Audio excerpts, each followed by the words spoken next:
بسم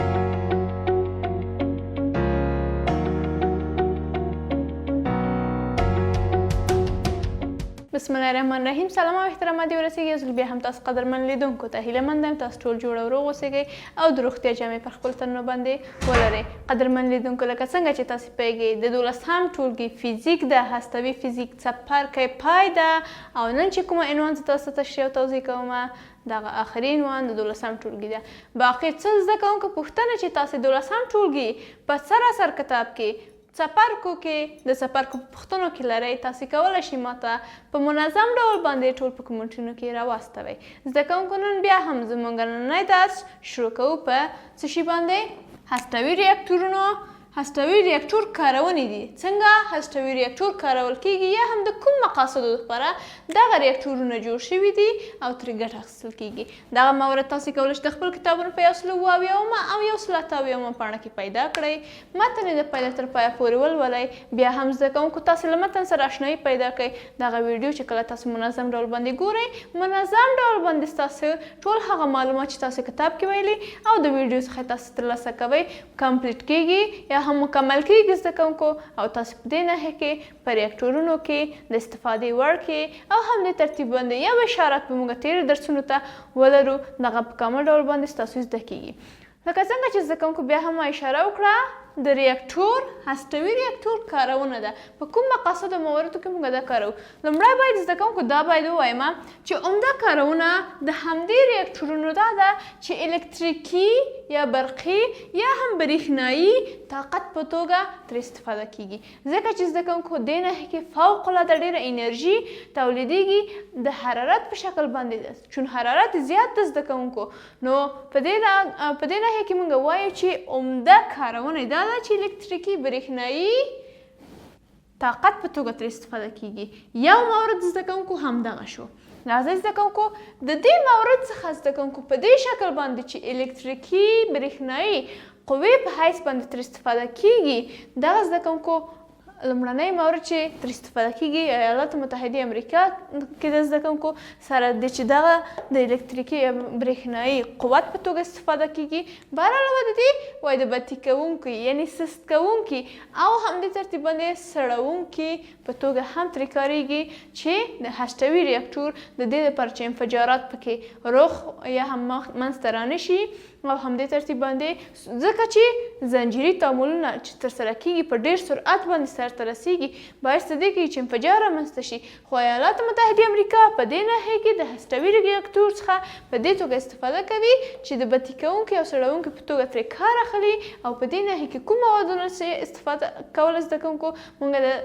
تعدیل کننده موادو یا هم کوانساس موادو په توګه چې عبارت و ګرافیت، بیریلیم، سپکې اوبه یا معمولي اوبو څخه ترې استفاده کیده تر څو انفجار رامنځته نشي.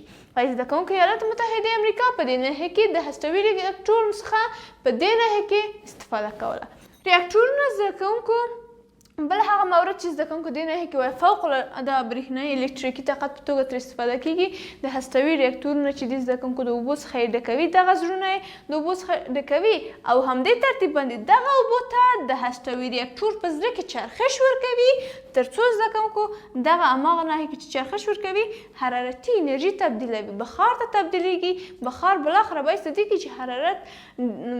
ډېر رامنځته شي او همدې ترتیب باندې برېښنایي طاقت پورته بوزي. نو زده کوونکو حرارتي انرژي د متلاشي کېدو تعامل یعنې حرارتي انرژي په دې تعامل کې چې رامنځته کیږي خارجیږي تودوخه د بخار په شکل باندې لیږدول کیږي او دغه بخار په دې اندازه باندې زده کوونکو په دې ناحیه کې زیات ده یا دغه حرارت په دې ناحیه کې اندازه کله چې زده کوونکو اوبو ته تاسو ډېر حرارت ورکړئ هغه په بخار تبدیلیږي. بالاخره چې بیا هم هغه ډېر حرارت خوري بخار په ګاز باندې تبدیلیږي. دا د مادې د فازونو کې تاسو ویلي دي د همدې 12 ټولګي فزیک په ترڅ کې دغه بخار په دې ناحیه کې په دې اندازه باندې زیات ده چې د مستقیم ډول باندې زده کوونکو د توربینونو سره یې وصلوي او یو مهمه منبع د مولد سره یا هم مهمه منبع د برق تشکیلوي په دې ناحیه کې. یو مهم کاربرد وایم چې د هستوي ریاکټور د څه شي برېښنایي الکتریکي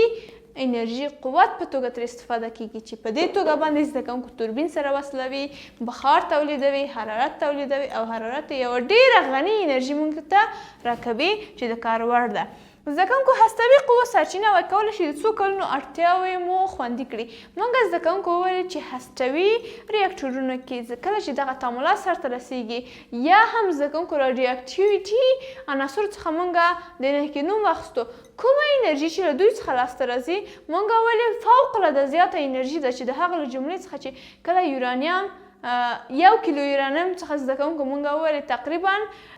10 په توان د 7 کیلوګرامه ډبرو سکرو همدې ترتیب باندې زده کوونکو دغه د یو مقدار د نفت که چېرته د تاسو تبدیل کړئ ډېر مقدار د نفت یا هم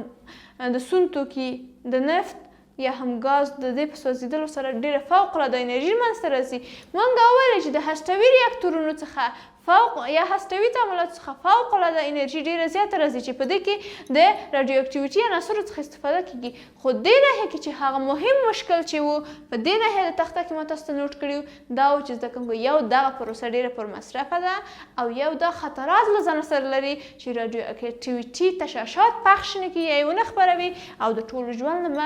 دې ناحیه کې د مرګ سره مخامخ نه کړي. نو زده کوونکو وایم چې که چېرته دغه کار مخنیوی څوک کولی شي یا هغه 5 مشکلات چې ما تاسو ته په ترتیب سره لیکلي وو داسې مواردو ته دې ناحیه کې چاره پیدا شي کولی شي زموږ د څو کلونو د انرژي ډېره پراخه اړتیا موږ ته پوره کړي. نو زده کوونکو د خطر بخش کې مو هم وویلې همدغه ده چې خطرات له ځانه سره لري راډیو اکټیویټي تشعشعات پخش کوي. دغه راډیو اکټیویټي تشعشعات زده کوونکو هم په محیط کې هم ژوندي موجودات ته هم د اوبو منځ کې هغه بحري حیواناتو ته یا هم ژویو ته زده کوونکو ډېر مضر ډول باندې تمامیږي زده کوونکو او باعث دې کیږي چې د دوی سلولونو ته زیان ورسوي. نو د دې لپاره چې زده کوونکو د همدې تشعشعاتو څخه دوی مخنیوی وکړي یا هم ناپاکه انرژي چې په دې ناحیه کې د هستوي قوو منبع زده کوونکو دې ناحیه کې ښایي چې دغه پاتېشونې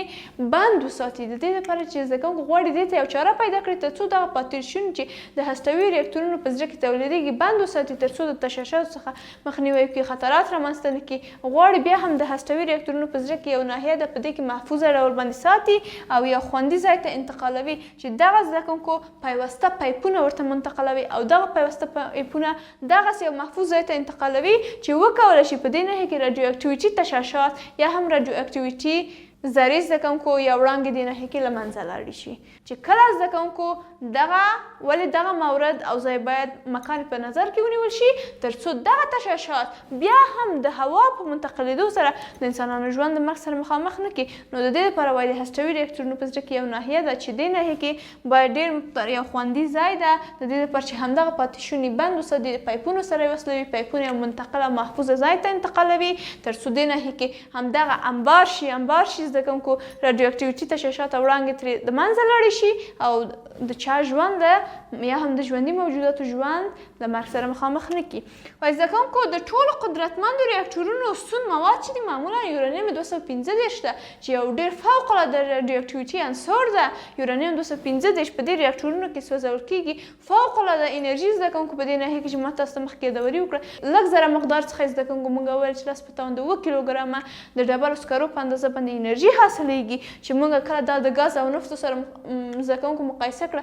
زښته زیات مقدار و. نو زده کوونکو دې ناحیه کې موږ ولوستل د یورانیم 215 په سوځېدو او یا هم تعامل په ترڅ کې چې په دې ناحیه کې د قدرتمندو ریاکټورونو کې د سون موادو په توګه کله چې استفاده کېږي فوق العاده غني انرژي تولیدوي چې دغه انرژي زده کوونکو تر ډېرو کلونو پورې وکولی شي زموږ اړتیاوې پوره کړي. خو دغه خطرات له ځانه سره لري چې هر څوک نشي کولی زده کوونکو دغه خطرات یې په غاړه واخلي. نو زده کوونکو دې ناحیه کې وایي چې یورانیم 215 په ریاکټورونو کې د سون موادو په توګه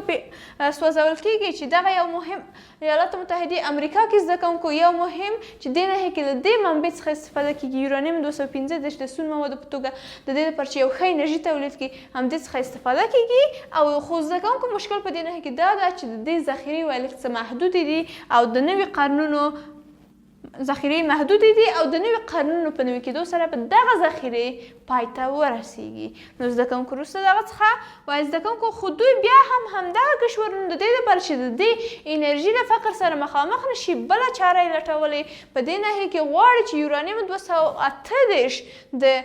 تعامل په ترڅ کې په پلوتونیم 239 باندې بدل کړي، په دې ناحیه کې زنجیري تعامل بیا هم صورت نیسي. زنجیري تعامل په ترڅ کې بیا هم انرژي حاصلیږي چې دغه انرژي بیا هم فوق العاده انرژي ده، ډېره انرژي ده، ځکه چې دې ناحیه کې یورانیم 238 پلوتونیم هم زده کوونکو موږ وویل چې راډیو اکټیویټي عناصرو له جملې څخه دي او یو مقدار د تعامل په ترڅ کې یو مقدار انرژي تقریبا تولیدوي، خو هغه مقدار انرژي چې یورانیم 215 په خپل ځان تنهایی سره تولیدوي دوی نشي کولی چې تنهایی باندې تبدیله کړي. نو زده کوونکو نو دې ناحیې کې وایي نیوترونونه کولی شي چې پرته له دې چې زنجیري تعامل اختلال پکې رامنځته کړي، یعنې موږ زده کوونکو وویل د دې لپاره چې یو زنجیري تعامل په منظم ډول باندې ترسره شي یو نیوترون باید په راتلونکي زنجیري تعامل کې باید سهیم شي. ښاید دې لپاره چې وایي نیوترون پرته له دې چې دغه زنجیري تعامل ودروي و یورانیم 238 لور ته هدایت کیږي، په نتیجه کې وایم زده کوونکو دا نوع ریاکټورونه چې پلوتونیم 239 زده کوونکو په دې ترڅ کې تولیدوي او دې ډول ریاکټورونو ته وایي زده کوونکو د زیږیدونکو ریاکټورونو نوم ورکوي، ځکه چې په دې ناحیه کې د دې لپاره چې همدغه بیا هم د سون مواد انرژي دوی تامین کړي یورانیم 238 په پلوتونیم 239 باندې تبدیلوي، زنجیري تعامل رامنځته کیږي، فوق العاده انرژي په دې ناحیه کې رامنځته کیږي. نیوترون مخکې د دې چې دغه تعامل متوقف کړي غواړي چې په دې ناحیه کې د یورانیم 238 لور ته هدایت وکړي، په نتیجه کې یو تعامل پلوتونیم 239 تولیدېږي چې د انرژي د ډېر ښه مقاصدو لپاره ترې استفاده کیږي. په نتیجه کې دې ډول ریاکټورونو ته زیږیدونکي ریاکټورونه وایي، ځکه چې زده کوونکو د یو عنصر څخه بل عنصر زیږوي او دې ناحیه کې فوق العاده ډېره انرژي هم تولیدوي. قدرمن لیدونکو تاسو بیا هم په دې ناحیه کې وګورئ که چیرته د هستوي ریاکټورونو په کارونه کې تاسو کوم مشکل لرئ بیا هم کولی شئ خپل مشکلات کومنټونه کې ولیکئ. باید زده کوونکو په دې ناحیه کې یادوره په دې باندې شم چې دغه دې ناحیه کې چې کوم موارد ما تاسو ته تشریح او توضیح کړل ستاسو د 14 فزیک آخري څپرکی و او آخري عنوان و. د مشکل په صورت کې زده کوونکو تاسو کولی شئ خپل ټول کتاب بیا هم تر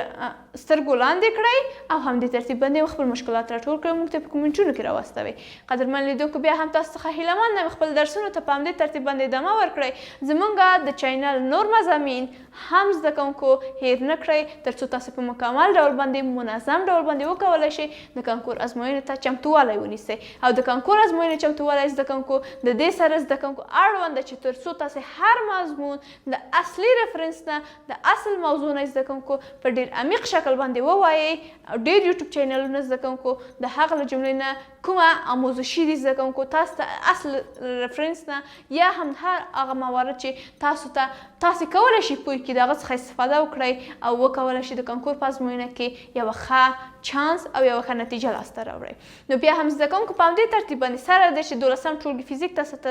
تدریس شو که بیا هم تاسو د 9 ټولګي نه تر 12 ټولګي پورې په کومو فزیکونو کې تاسو مشکلات لرئ تاسو کولی شئ زموږ د چینل څخه درخواست وکړئ تر څو تاسو ته بیا هم واچوي او تاسو پرې پوه کړئ.